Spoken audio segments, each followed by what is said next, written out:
Look, I'm sick to death of politicians empathising with problems, telling us how much they care, instead of actually doing their job, and that is fixing the problems and showing some leadership.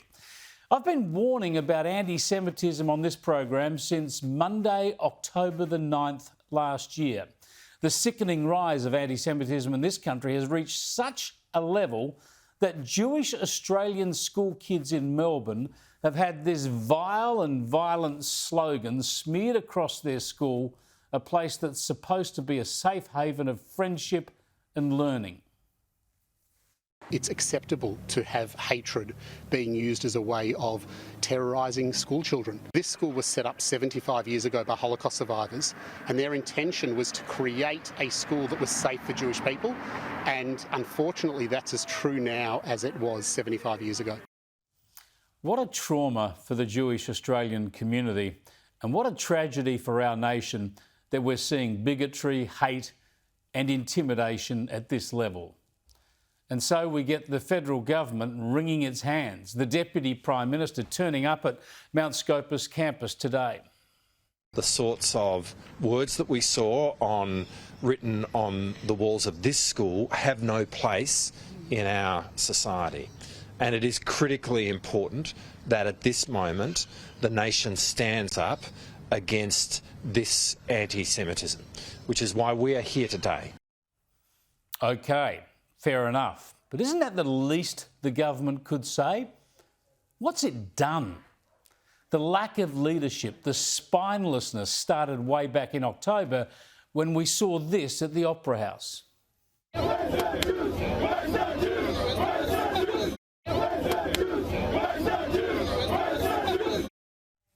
None of those Opera House protesters was arrested. Police made no attempt to shut down or divert that ugly protest that was glorifying a terrorist attack and urging an armed uprising against Israel. In fact, police facilitated this effort to overrun a commemoration of the victims, the display of the Israeli flag on the sails of the Opera House. The police guided the protesters to the Opera House, and the only people they manhandled and diverted were two people with Israeli flags. What a disgrace. And where was the federal government then? It did nothing. It didn't speak with any strength either. The police let us down, and so did the federal government. And on a Sydney street, we saw a disgusting celebration of the slaughter of 1,200 innocent Israelis. I'm smiling. I'm smiling and I'm happy. I'm elated. It's a day of courage. It's a day of happiness. It's a day of pride. It's a day of victory. This is the day we've been waiting for.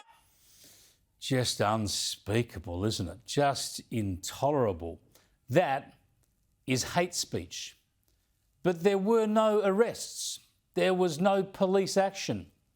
And neither did we see strong and direct condemnation from the Prime Minister or others in the government. This set the tone early. All the government did was give us mealy-mouthed opposition to anti-Semitism, usually mentioning some imaginary upsurge of Islamophobia at the same time so they could appear to be even-handed or something. We saw immediate and clear hatred directed at Jewish people and the State of Israel, and our federal government did nothing. And so it's grown now, day by day. We saw anti-Israel protesters surge into Jewish areas of Sydney and Melbourne to intimidate Jewish Australians, and again the authorities and politicians did nothing. And we've seen encampments at our universities preaching hate, supporting Hamas, chanting for intifada and the elimination of Israel. And still the politicians have done nothing. The federal government has been complicit in its cowardice. We've even had university protesters openly support the listed terrorist organisation of Hamas, a group that murders men, women and children and is still holding 124 hostages. Hamas deserve our unconditional support, not because I Really? agree with their strategy. You can't condemn what Hamas did in October last year? I will not condemn what Hamas did. We must be unconditional, but we must be critical also. And again, our authorities and politicians did nothing. So forgive me if I don't applaud the Deputy Prime Minister for condemning anti-Semitism today. He's been missing in action for 7 months. Anthony Albanese and the federal Labor government are culpable for what we are seeing. They've been weak. They've spent more time attacking Israel than they have condemning Hamas. They've been lily-livered in calling out the anti-Semitism at home, desperate not to lose votes from Muslim communities or from the hard left. They've sacrificed our national interest and our national cohesion and the peace of mind of Jewish Australians for base political expedience.